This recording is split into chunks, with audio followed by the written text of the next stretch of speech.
কান্নাকাটি শুরু করে দিয়েছে, কি করি আর, ওকে ধরেই কাজ করতে হবে। তো আজকে বেশি কিছু রান্না করব না, সকাল সকাল রান্না করব আলু সিদ্ধ ভাত। তো আজকেও ঠাকুর মাখতে যাইতে হবে, তো যাবো একটু পরে। মেয়ে শুরু করে দিয়েছে কান্না। নিরামিষ খাইতে হবে, আলু সিদ্ধ ভাত। তারপর হলেও তারপর কিছু একটা ভাজা করব আর কি। আলু ভাজা করব না, সিম ভাজা করব। সকালে উঠে বসিয়ে দিলাম ভাত, এদিকে বসিয়ে দিয়েছি ভাত। তারপর এদিকে চালটা ধুয়ে রেখে দিয়েছি। এদিকে কড়াইতে কালকে তেল আছে, তো এদিকে কালকে রয়ে পড়েছে ভাত। এখন সবজিটা কাটি আর কি, সবজিটা কাটি। গেছিলাম বাগান করতে, দেখো তো কতগুলো সিম পাইছি। এতগুলো সিম কি হবে, তো সিমগুলো একটু একটু করে রান্না করতে হবে প্রতিদিনে। তো এখানে রয়েছে আলু, বেগুন, মূলো, এগুলো কিন্তু মাখন করার। তো পচে যাবে, যেহেতু সামনে মঙ্গলবারে যেহেতু গান, মনসা গান, তার জন্য কিন্তু এগুলো পচে যাবে। তো আজকে এগুলো রান্না করে শেষ করে দেই। তো সবাই নিয়েছে আর কি। প্রথমেই ভাবলাম যে আলু সিদ্ধ ভাত রান্না করে রাখবো, কিন্তু না, বরমশাই যেহেতু বাড়িতে থাকবে তার জন্য কিন্তু তরকারি দিয়ে রান্না করি।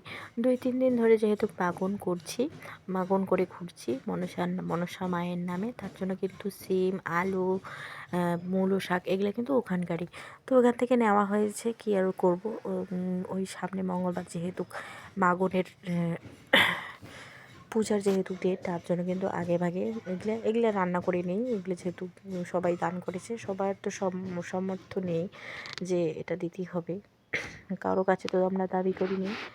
তো মাগন করতে গিয়ে কিছু টাকা পেয়েছি, আর কিন্তু এই শাকসবজিগুলো পেয়েছি, চাল পেয়েছি। তো এগুলোই আর কি, আমরা এগুলো নিয়ে আর কি ঘোরাঘুরি করছি। তো এগুলো বাড়ি নিয়ে আসি, কাঁচামাল যেহেতু এগুলো হয়, তার জন্য কিন্তু এগুলো বাড়ি নিয়ে আসা হয়েছে।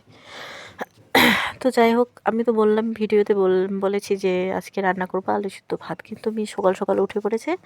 তো দাদার ওইখানে চলে গেলে দাদার ওইখানে গিয়ে খেলছে আর কি। তার জন্য কিন্তু আমি রান্নাঘরে চলে আসলাম। রান্নাঘরে এসে কিন্তু আমি তরকারি রান্না করছি, যেহেতু বাড়িতে প্রচুর সিম আছে। বাড়ি থেকে যেহেতু সিম নিয়ে আসা হয়েছে, সিম আছে, পাতাকপি, আলু, বেগুন সব কিছুই আছে। তার জন্য কিন্তু রান্নাঘরে না হলে কিন্তু সবজিপাতিগুলো নষ্ট হয়ে যাবে, তার জন্য আর কি রান্নায় বসিয়ে দিলাম।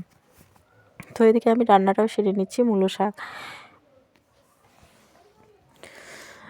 এখানে কিন্তু আমি রান্নাটা বসিয়ে দিলাম। এদিকে ভাত তরকারি পাতি ধোয়াধুয়ি করে কিন্তু রান্নাটা বসিয়ে দিলাম। আর ভাত তো হয়ে গেছে, তোমরা তো দেখিয়েছো ভাত হয়ে গেছে। এদিকে সাদা তেল দিয়ে, আমরা যেহেতু তরকারি পাতি সাদা তেল দিয়ে রান্না করি, তার জন্য কিন্তু তরকারি পাতি এদিকে এখন পেঁয়াজ, রসুন, আদা যা আছে সব কিছু কিন্তু কাটাকাটি করে দিচ্ছি। আদাটা পরে দিতে হয়। তারপরে কিন্তু আজকে ওগুলো তরকারির মাখা রান্না করব। আমরা যেহেতু বাড়ির যেহেতু চাল খাই, ঘরের চাল, ধানের চাল খাই যেহেতু, তার জন্য কিন্তু ওগুলো মার যদি তুমি দাও তরকারিতে, তাহলে তরকারিটা কিন্তু সুন্দর হয়, টেস্টে আলাদা হয়। আর সবজিতে তেলটা একটু কমে খেতে হবে। তোমরা তো জানোই আমি তেলটা একটু বেশি দেই। তো হিসাব করে চললে কিন্তু সব কিছুর কোনো কিছুই অভাব পড়বে না, তাই না?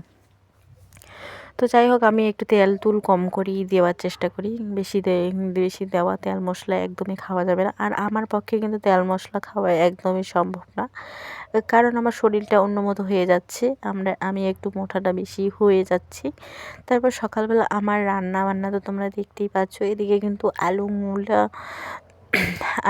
মূলা, সিম, গাজর, বেগুন সব কিছু কিন্তু একসাথে দিয়ে রান্না করা হচ্ছে।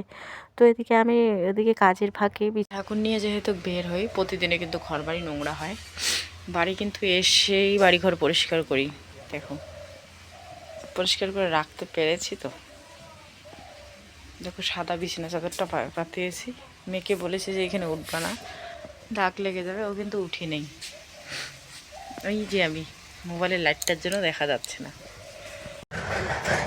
তো যাই হোক, এদিকে বিছানাপাটি সব কিছু পরিষ্কার পরিচ্ছন্ন করে তারপরে চলে আসলাম কলের পাড়ে। তো দেখতে তো পাচ্ছ, আমি কিন্তু স্নান টান করে নিয়েছি, রান্নাবান্নাও করা হয়ে গেছে আমার। এদিকে কিন্তু মেয়ের যতগুলো জামা কাপড় আছে সবগুলো কিন্তু আমার ধোয়াধুয়ি হচ্ছে এখন। তো ধোয়ার ফাঁকে ফাঁকে মেয়েদিকে দৌড়াদৌড়ি করছে, হাঁটাহাঁটি করছে। তো এদিকে আমি কাজ বাজ করে নিচ্ছি। তারপরে দেখো, মেয়ে এদিকে হিসু করে আবার জামাটা কীভাবে পরে আসলো আমার সামনে। তো যাই হোক, এদিকে আমি ওর জামা কাপড় সব কিছু ধোয়াধুয়ি করছি, ওর পাপার পিছন পিছন ঘুরছে। তো ও একটু পরে কাজে চলে যাবে। তো রান্না বান্না তো আমার হয়ে গেছে, এখন খাবারটা দিয়ে নেব। খাবারটা দিয়ে কিন্তু আমার কাজগুলো সেরে নেবো। তারপরে এত ঠান্ডা পড়েছে কি আর বলি তোমাদেরকে, রৌদ্র তো দেখা নেই। এই 2-3 দিন ধরে রৌদ্র দেখা নেই, রৌদ্র নেই, এত অন্ধকার করেছে আকাশটা, তার মধ্যে কিন্তু কুয়াশা সারাদিনে। তো যাই হোক, এদিকে কুয়াশার ফাঁকে ফাঁকে কিন্তু আমার জামা কাপড়গুলো ধুয়ে আমি কমপ্লিট করে নিই। তো যাই হোক, আর একটা কথা বলি, আমাদের পুজো কিন্তু মঙ্গলবারে পুজো গান একসাথে আর কি, সব কিছুই পুজো গান, তার মধ্যে হলো 2 দিন হবে। তো ওদেরকেও তো খাওয়া দাওয়া করাইতে হবে, খাওয়া দাওয়া খিচুড়ি, এই ঠান্ডার মধ্যে কিন্তু খিচুড়ি খেতে খুবই ভালো লাগে। তার মধ্যে ওগুলাই হবে আর কি, নিরামিষ তরকারি পাতি, ওগুলাই মুগ ডাল।